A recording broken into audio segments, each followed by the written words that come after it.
Assalamualaikum warahmatullahi wabarakatuh kepada Dr. Arif Ghani. Pada hari ini kumpulan saya akan membentangkan sebuah tajuk Telekom Malaysia. Kumpulan saya terdiri daripada 6 orang, iaitu saya Askalani bin Safi'i, nombor metrik 282755. Yang kedua Muhammad Iqbal bin Muhaidin, nombor metrik 283030. Yang ketiga Muhammad Alif bin Syahrum, nombor metrik 282812. Yang keempat Murali anak lelaki Taniga Salam, nombor ID 282977. Yang kelima ialah Syarifah Nadirah binti Syahrum, 282865. Yang keenam Zakaria Damit, nombor metrik 282875. Seterusnya saya akan menyerahkan kepada rakan saya Alif untuk menerangkan tentang pengenalan. Jabatan Perkhidmatan Telefon, Telegraf dan Radio bagi negeri-negeri Melayu dan negeri-negeri Selat adalah di bawah tanggungjawab Jabatan Pos dan Telegraf. Pada tahun 1946, Jabatan Telekom ditubuhkan dan dibiayai sepenuhnya oleh kerajaan. Perkhidmatan Pos dan Telekom ini dipisahkan setelah Perang Dunia Kedua. Kerjasama antara Jabatan Telekom Persekutuan dan Jabatan Telekom Singapura masih terjalin dalam bentuk pelaksanaan polisi jabatan dan pentadbiran walaupun Singapura mempunyai Jabatan Telekom tersendiri selepas Perang Dunia Kedua. Pada tahun 1957, jabatan ini bertanggungjawab ke atas Kementerian Kerja Raya, Pos dan Telekom. Pada waktu tersebut, Jabatan Telekom berada di bawah Kementerian Tenaga, Telekom dan Pos. Pada tahun 1987, Jabatan Telekom Malaysia diswastakan dan menjadi syarikat Telekom Malaysia. Kemudian, Telekom Malaysia Berhad.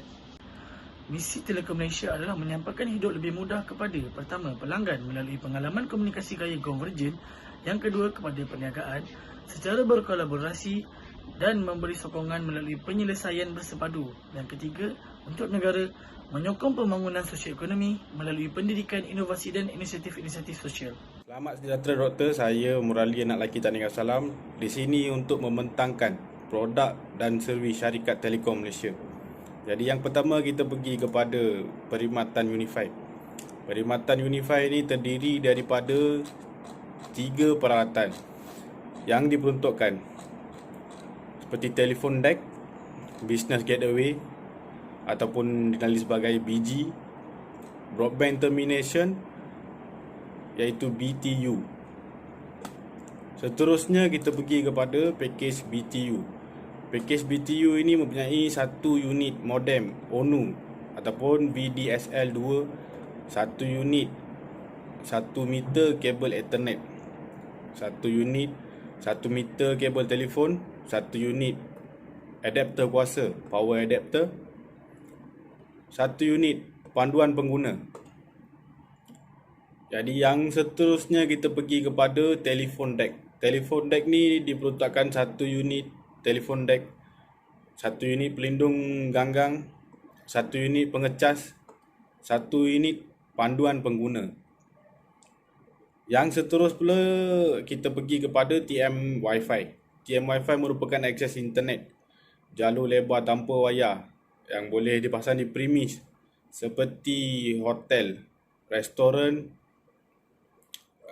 banyak lagi tempat-tempat yang mengakses internet secara banyak. Yang seterusnya kita pergi kepada Infoblast. Infoblast ialah perkhidmatan portal pesanan 2 hala dan cas-cas mesej yang seperti di atas. Seterusnya kita pergi kepada Online Guard Plus, iaitu terdiri daripada 5 elemen keselamatan: menyimbas dan membaik pulih antivirus, memantau masa nyata antivirus, firewall peribadi, menyimbas dan membaik pulih anti-spyware, dan juga laporan keterangan komputer. Dan yang terakhir, iShield Plus, iaitu penyelesaian menyeluruh, memantau semua kandungan internet, memantau komunikasi, melindungi daripada pornografi, memastikan penggunaan aplikasi yang produktif, menyediakan pengimbasan pemacu cakra, menjana dan menghantar email laporan insiden. Sekian, terima kasih. Syarikat Digi Telecommunication Berhad menggunakan warna tema kuning dan mereka menawarkan pelan prepaid, postpaid dan data mudah alih fiber. Digi menubuhkan Digi Business untuk perniagaan sederhana iaitu SME. Mereka menawarkan tawaran internet fiber ultra sehingga 500 Mbps. Mereka juga menawarkan keselamatan cyber Cisco Umbrella untuk peranti dan internet. Strategi pemasaran Digi adalah mereka mempunyai plan pemilikan telefon pintar bersama internet dengan kontrak bayaran angsuran. Mereka menggunakan pas panggilan Asia pada kadar mampu milik dan menjadi pilihan warga asing. Syarikat Maxis Berhad. Syarikat ini diasaskan dan dimiliki oleh Tan Sri Ananda Krishnan di bawah syarikat usaha Tegas Sejahtera Berhad. Warna tema bagi Maxis Berhad ialah hijau muda. Produk dan servis yang ditawarkan adalah pelan postpaid, prepaid di bawah jenama Hotlink. Perkhidmatan liputan Wi-Fi dengan Maxis Fiber. Selain itu, mereka menawarkan servis pengkomputeran awan, jaminan keselamatan cyber dan inovasi internet untuk segalanya. Okey, strategi pemasaran mereka adalah mereka juga terlibat dalam program jendela di mana mereka bekerjasama membangunkan teknologi 5G di Malaysia.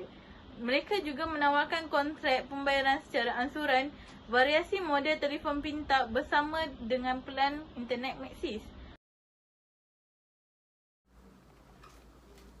Assalamualaikum dan salam sejahtera. Saya akan membentangkan tentang trend dan isu semasa. Kita pergi kepada yang pertama iaitu kebantuan terhadap capaian internet. Teknologi berkenaan berkembang cukup pantas demi memenuhi kehendak dan keperluan pengguna. Seterusnya mendorong pada peningkatan penggunaan internet. Yang kedua, pertumbuhan permintaan data yang pesat disebabkan kemerosotan dalam perkhidmatan warisan, hakisan harga dan persaingan yang meningkat termasuk dari pemain bukan tradisional. Ketiga, iklan yang menyerukan. TM diberi surat amaran akhir serta digesa supaya membetulkan semua bahan promosi dan iklan di semua saluran. Yang keempat, peningkatan 5G akan melancarkan era yang baru. Pasaran 5G mempunyai banyak potensi dan peluang. Yang kelima, isu perdagangan dua hala global. Tindakan pihak berkuasa Amerika Syarikat baru-baru ini terhadap dua pembekal peralatan telekomunikasi China yang terbesar di dunia telah menyebabkan risiko gangguan bekalan peralatan kepada industri perkhidmatan telekomunikasi termasuklah TM. Kemudian pada isu utama. Pertama, kekuatan. Pengurusan yang sistematik dan cekap, iaitu pelaksanaan tersendiri kepada produk dan servis, operasi, tadbir urus, strategi pemasaran. B. Sumber kewangan yang kukuh, iaitu Belanjawan 2020, di mana geran pembangunan ekosistem 5G bernilai RM50 juta dan RM250 juta akses jalur lebar di pedalaman, khususnya Sabah dan Sarawak. Kemudian kelemahan. Fizikal bentuk muka bumi, struktur geografi berbukit bukau, perubahan cuaca yang ekstrim, kurang pembangunan. B. Penekanan digitalisasi, kesedaran kepentingan atau asimilasi digitalisasi di paras sederhana. Tiada kemahiran dan kemampuan peranti ataupun gadget. C. Pengalaman dan ulasan pelanggan. Kerosakan rangkaian memulakan jangka masa penyambungan yang agak lama. Maklumat tidak jelas menyebabkan pelanggan dikenakan caj tambahan ataupun caj tersembunyi. Tindakan penyelesaian dan malam-malam yang terlewat dari segi khidmat pelanggan. Kekuatan syarikat Telekom Malaysia ialah pengurusan sistematik dan cekap, di mana Telekom Malaysia menubuhkan Unify, TM1 dan TL Wholesale yang mempunyai pelaksanaan tersendiri dari segi produk dan servis, operasi, tadbir urus dan strategi pemasaran. Kekuatan yang kedua ialah sumber keuangan yang kukuh, di mana pada Belanjawan 2020, geran pembangunan ekosistem 5G bernilai RM50 juta telah diperuntukkan. RM250 juta akses jalur lebar di pedalaman khususnya Sabah dan Sarawak melalui teknologi satelit. Dan pada Belanjawan 2021, di bawah inisiatif penjana, Jalinan Digital Negara Jendela telah dilaksanakan di seluruh Malaysia, di mana pemasangan gentian optik telah dilakukan untuk mencapai teknologi 5G. Kelemahan syarikat Telekom Malaysia ialah struktur geografi yang berbukit bukau dan kurang pembangunan di kawasan pedalaman menjadikan pemasangan gentian optik satu cabaran.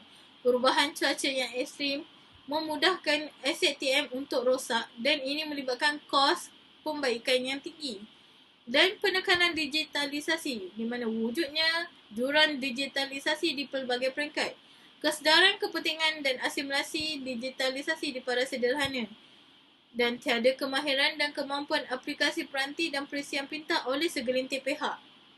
Pengalaman dan ulasan pelanggan. Kerosakan rangkaian memerlukan tempoh masa penyambungan semula. Tindakan penyelesaian dan maklum balas yang lewat menyebabkan imej negatif terhadap Telekom Malaysia. Maklumat yang tidak jelas menyebabkan pengguna dikenakan cas tambahan dan penalti.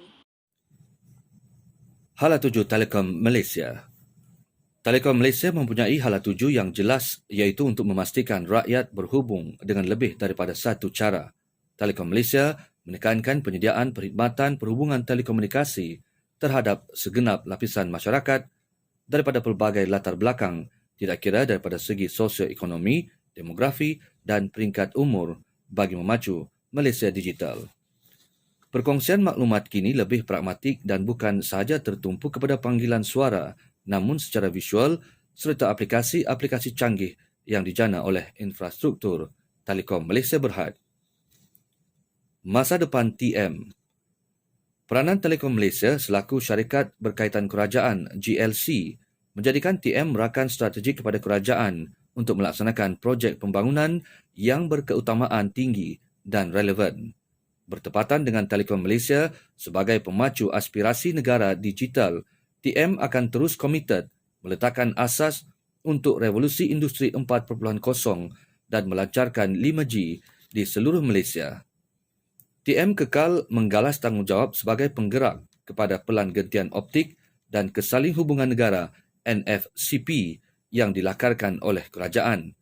Di bawah seliaan Suruhanjaya Komunikasi dan Multimedia, TM merupakan peneraju utama dalam melaksanakan Pelan Jalinan Digital Negara Jendela yang bertujuan merapatkan jurang digital masyarakat.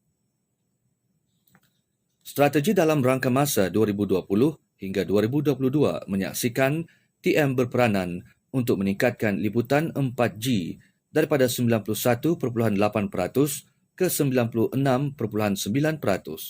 Selain itu, TM tunjang utama untuk menyediakan akses kelajuan gigabyte untuk jalur lebar talian tetap ke 83% atau 7.5 juta premis di seluruh negara. Seterusnya, penaiktarafan dari gentian tembaga 3G ke gentian optik 4G sebanyak 70% dan peningkatan ketersediaan kelajuan jalur lebar mudah alih daripada 25 Mbps ke 35 Mbps merupakan langkah aktif dari Telekom Malaysia Berhad. TM menerusi TM1 agresif dalam memperkasakan inovasi perkhidmatan analisis data, kawalan keselamatan cyber dan servis internet untuk segalanya LOT untuk memenuhi keperluan. Saya akan menerangkan tentang cadangan dan strategi. Cadangan dan strategi yang pertama ialah tawaran produk dan promosi. Dengan langkah ini, ianya akan dapat menarik minat pelanggan baru untuk menyertai dan pelanggan lama untuk kekal terus bersama dengan Telekom. Dengan harga yang rendah, ianya juga dapat menarik minat golongan B40 untuk menyertainya. Terdapat pelbagai tawaran yang diberikan melalui postpaid dan prepaid. Langkah ini akan dapat menangani pengguna untuk berpindah kepada telco yang lain. Cadangan dan strategi yang kedua ialah dengan meningkatkan kelajuan internet dan data unlimited.